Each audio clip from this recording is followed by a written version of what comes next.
دا ملک country موجود ہیں. اور منسٹریز میں سے جو اسلام آباد میں بلڈنگز ہیں ان میں کافی ساری خاص طور پر سیکریٹریٹ کیپٹل ڈیولپمنٹ اتھارٹی کی ذمہ داری ہے. اس طرح پاک ملی کی جو بلڈنگز ہیں بلڈنگس کو وہ ادارے کریں گے شور پاک پر سر. اور اس سے ہٹ کے سر جو جگہ ہے رینٹڈ عمارات ہیں ان میں نہیں کیا جائے گا. کیونکہ کو بریفنگ کر دی گئی تھی. تو آج سر آپ ٹائم لائنس دیں گے جی اور آلٹرنیٹ ڈیولپمنٹ بورڈ ان کو گائیڈ لائنس دیں گے. بہت شکریہ. یہ ہم نے کئی مہینے پہلے یہ ایکسرسائز شروع کی تھی کہ مہنگا ایندھن جو ہم امپورٹ کرتے ہیں اور خاص طور پر رشیا اور یوکرین کی جنگ کے بعد تیل کی قیمتوں نے آسمان سے باتیں کرنی شروع کر دیں اور پاکستان جیسا ترقی پذیر ملک دوسرے ممالک کی طرح ایک بہت بڑے چیلنج کا شکار ہو گیا. یہ جو سال گزرا ہے فائنینشیل ایئر اس میں ہمیں تقریباً 27 ارب ڈالر کا ایندھن ہمیں امپورٹ کرنا پڑا, گیس اور ایندھن, جو کہ پاکستان جیسے ملک کے لیے ایک بہت بڑا چیلنج ہے. پھر گیس کا بھی بہت بڑا ایشو سامنے آیا اس جنگ کے نتیجے میں. پھر یورپ کو جو گیس جاتی تھی اس میں خلل آیا اور گیس جو ہے وہ ترقی یافتہ ممالک اس وقت منہ مانگے داموں پہ وہ خرید رہے ہیں اور پاکستان جیسے ملک کے لیے اور بھی مشکلات میں بے پناہ اضافہ ہوا. اس وقت بغیر کسی تفصیل میں جائے بغیر میں یہ کہے بغیر نہیں رہ سکتا کہ جب کووڈ کے زمانے میں گیس کی قیمتیں اور تیل کی قیمتیں کریش کر گئی تھیں اور گیس تقریباً $2-3 پر یونٹ مل رہا تھا, اس وقت جس مجرمانہ غفلت سے ہم نے کام لیا اس کا نتیجہ آج پوری قوم بھگت رہی ہے. اس میں کوئی شک نہیں کہ میاں نواز شریف کے زمانے میں شاہد عباسی صاحب پیٹرولیم منسٹر تھے, انہوں نے قطر کے ساتھ گیس کا بڑا اچھا معاہدہ کیا تھا. 15 سال 15 ایئرس تھا, 15 سال پر محیط تھا اور وہ تقریباً $13 13.2 پر یونٹ اس کی قیمت تھی. اس کے بعد ایک اور معاہدہ ہوا جو سابق سپہ سالار خود گئے تھے, جو میں نے اخبار میں خبر پڑھی تھی, اور وہ بھی 10 سال کا وہ معاہدہ تھا اور شاید وہ $10 پہ تھا یا $11 پہ تھا. اور جب کووڈ کی نتیجے میں مارکیٹ بالکل یعنی لوگ مفت بھی لینے کو تیار نہیں تھے, اس وقت کی حکومت نے جس طرح میں نے کہا کہ بہت تساہل بلکہ مجرمانہ غفلت سے کام لیا اور آج صورتحال یہ ہے کہ گیس اویلیبل نہیں ہے اور تیل آسمانوں سے باتیں کر رہا ہے.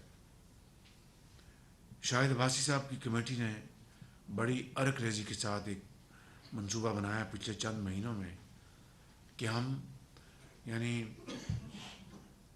لائٹننگ سپیڈ پر ہم سولر کی طرف اور رینیوبلز کی طرف بڑھیں تاکہ پاکستان کے اوپر جو ہمارا امپورٹ بل 27 ارب ڈالر کا ہے وہ اگر ہم شمسی توانائی کی طرف جائیں گے یعنی ہوا کے ذریعے بجلی بنائیں گے اور ہمارے جو پن بجلی کے جو منصوبے چل رہے ہیں وہ بھی میاں نواز شریف صاحب کے زمانے میں جو بھاشا ڈیم کی زمین خریدی گئی 100 ارب روپے کے اوپر, اس طرح داسو ڈیم کے اوپر بھی اسی زمانے میں کام شروع ہوا. اس کے اوپر کام جاری ہے اس کو اب مزید تیز کرنے کی پوری کوشش کی جا رہی ہے، لیکن these are long term measures. یہ 6-7 سال میں کم از کم یہ بہت بڑے منصوبے ہیں آبی ذخائر کے اور پن بجلی کے. اس کے اوپر کروڑوں روپے چاہیے، جس کے اوپر ہم جو بھی ہماری بساط ہم پوری کوشش کر رہے ہیں، لیکن 6-7 سال میں جا کے یہ میچور ہوں گے. اس کے لیے جو 10,000 میگا واٹ کا جو ہم نے سولرائزیشن کا جو منصوبہ بنایا ہے، اس کی شروعات ہو چکی ہیں. وہ بڑی آپ سب نے، تمام متعلقہ محکموں نے، پاور نے، پیٹرولیم نے اور دوسرے جو بھی درجہ بدرجہ جو محکمے ہیں، انہوں نے اپنی پوری طرح کنٹریبیوشن کی. اور شاہد عباسی صاحب نے یہ 10,000 میگا واٹ کی پالیسی کا آج سے 2 مہینے پہلے، 2.5 مہینے پہلے اس کا اعلان کیا، اور اس کے اوپر اب الحمدللہ کام شروع ہو چکا ہے. لیکن مشکلات کیا ہیں وہ میں بڑی مختصر انداز میں، لیکن in a very straight forward manner بتانا چاہتا ہوں. سی پیک کے تحت جو منصوبے لگے، جو کول بیس پاور پروجیکٹس ہوں یا پن بجلی کے پروجیکٹ ہیں، کروٹ ہے اور اس طرح کے دوسرے، اور بجلی کے جو کوئلے کی بنیاد پر، چاہے وہ پورٹ قاسم ہے، سائی وال ہے اور دوسرے منصوبے جو لگائے گئے، اس وقت تو 2015 میں آپ جانتے ہیں، 14 میں 20 گھنٹے کی لوڈ شیڈنگ تھی، اور ہمارے جو سرسبز کھیت وہ پیلے ہو گئے، اور صنعتوں کی چمنیوں سے دھواں نکلنا بند ہو گیا تھا، اور ہماری ایکسپورٹس ختم ہو گئی تھی. لیکن قوم نے ہمت نہیں ہاری، اور میاں نواز شریف کی حکومت نے نہ صرف سی پیک کے تحت بلکہ خود پاکستان کے اپنے محدود وسائل کے ذریعے LNG پلانٹس لگا کر 20 گھنٹے کی لوڈنگ کو 2018 تک ختم کر دیا الیکشن سے پہلے. ایک بہت بڑی اچیومنٹ تھی. It was not a small achievement. It was I think one of the finest or in Pakistan history. اور اس میں یقیناً تمام پیٹرولیم نے، پاور نے، سب نے مل کے، خزانہ نے اپنا حصہ ڈالا، اور اس طرح قوم کو توانا کیا.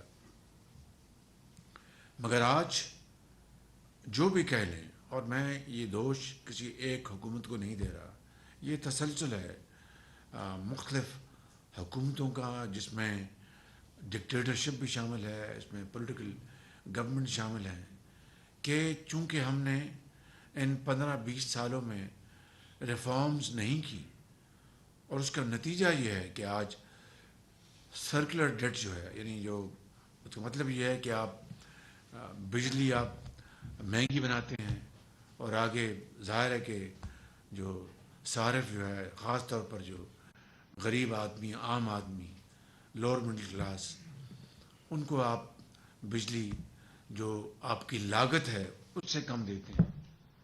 اور اس میں یقیناً بجلی چوری بھی شامل ہے، اس میں ٹرانسمیشن لاسز بھی شامل ہیں، اور اس میں اور دوسرے بلنگ کے ایشوز ہیں. اس میں بعض جگہوں پر بجلی استعمال ہوتی ہے، ایک دھیلا نہیں دیا جاتا. تو یہ سارے کے سارا مل کر ایک میگا چیلنج بن چکا ہے. اور یہ جو اب بجلی کی مد میں جو ہمارا جو سرکولر ڈیٹ جو ہے، یہ ٹریلینز آف روپیز کا ازدہا بن چکا ہے. As I speak 2.5 trillion rupees, تقریباً 2500 ارب روپے، 2500 ارب روپے. یعنی اندازہ کر لیں کہ 2500 ارب روپے پاکستان کا جو فیڈرل جو PSDP ہے وہ 700 ارب ہے. اور یہ جو آپ کا جو سرکولر ڈیٹ ہے یہ اس سے 4 گنا زیادہ ہے.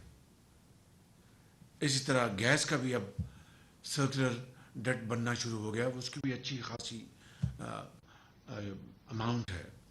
تو یہ